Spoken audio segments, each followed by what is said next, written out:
আসসালামু আলাইকুম। আজকে আমি ক্ষীরের মালাই চপ মিষ্টি বানিয়ে দেখাবো। বানানো খুবই সহজ, যে কেউ বানাতে পারবেন। এই ভিডিও প্রথম থেকে শেষ পর্যন্ত দেখার অনুরোধ রইল। আশা করি ভালো লাগবে। মিষ্টি বানাবো, এর জন্য প্রথমে আমি চুলায় প্যানে নিয়েছি 1 লিটার লিকুইড দুধ। আমি এখানে গরুর দুধ নিয়েছি, যে কোনো লিকুইড দুধ নিলেই হবে। এখন নেড়ে চেড়ে বলক তুলে নেব। যখন ভালোভাবে একটা বলক চলে আসবে তখন আমি চুলা অফ করে দিব। চুলাটা অফ করে দিয়েছি। এখন আমি নেড়ে চেড়ে 2-3 মিনিট অপেক্ষা করব। 2-3 মিনিট পর এখানে আমি ভিনেগার নিয়েছি 2 টেবিল চামচ আর পানি 2 টেবিল চামচ মিক্স করে নিয়েছি। এখন আমি ঘুরিয়ে ঘুরিয়ে দিয়ে দিচ্ছি।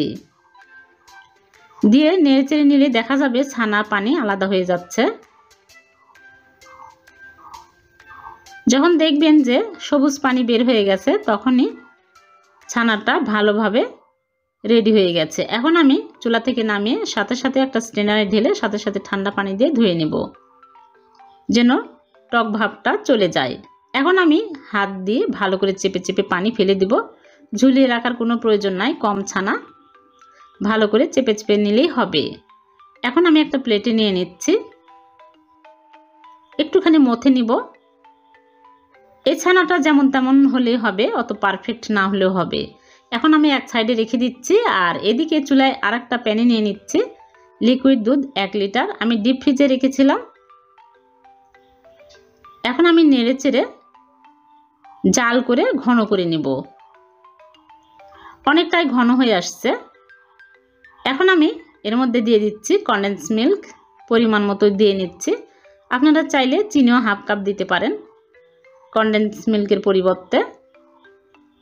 এখন দিয়ে দিচ্ছি সাদা এলাচের গুঁড়া সামান্য পরিমাণে, তাহলে সুন্দর একটা ফ্লেভার আসবে। আর দিয়ে দিচ্ছি ছানা। সবগুলো ছানা দিয়ে ভালো করে নেড়ে চেড়ে শক্ত টাইট করে নেব। চুলার আঁচ এই সময় মিডিয়াম আঁচে রাখতে হবে। আর দিয়ে দিচ্ছি ঘি 1 চামচ। ঘি দিলে মিষ্টি ফ্লেভারটা ভালো আসে এবং প্যানের গায়ে আটকে যায় না। এখন ভালো করে নেড়ে চেড়ে আরেকটু টাইট করে নিব।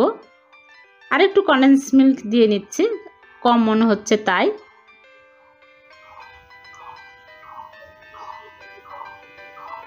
দেখুন অনেকটাই ঘন হয়ে আসছে, ঠান্ডা হওয়ার পরে আরও টাইট হয়ে যাবে। এখন আমি চুলা থেকে নামিয়ে নিব।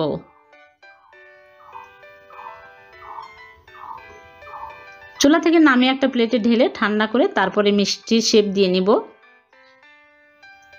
ঠান্ডা হয়ে গেছে। এখন আমি অল্প অল্প করে নিয়ে গোল করে তারপরে চপ আকারে বানিয়ে নিচ্ছি। হয়ে গেল একটা, এরকম করে সবগুলো মিষ্টি আমি বানিয়ে নিব। ছানা দেওয়ার কারণে মিষ্টিগুলো খেতে বেশি ভালো লাগবে। যখন এই মিষ্টি খেতে মন চাইবে ঝটপট এরকম করে মিষ্টি বানিয়ে খেতে পারবেন। যে কেউ মিষ্টি বানাতে পারবে। হয়ে গেল। এখন আমি ইনস্ট্যান্ট মাওয়াতে কোট করে নিচ্ছি। হয়ে গেল ছানার ক্ষীর মালাই চপ মিষ্টি। আশা করি ভালো লেগেছে।